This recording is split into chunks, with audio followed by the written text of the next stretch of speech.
To customize the themes on POCO M8 5G, first of all, we'll need to open settings on our device. Next step is to scroll down, and here we need to find personalization.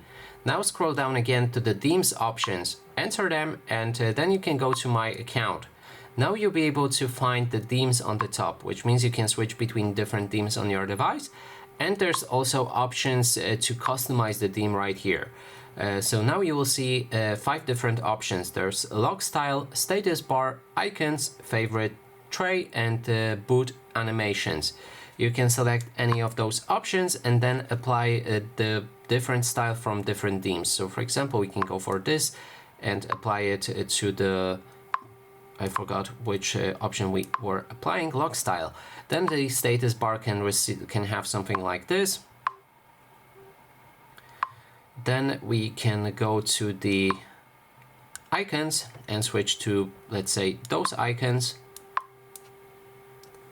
Then we can go back again and apply a favorite tray like this one.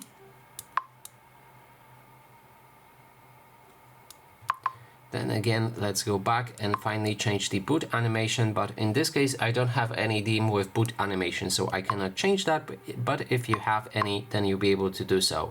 So that is basically everything. Thanks so much for watching, and if you like this video, please consider subscribing.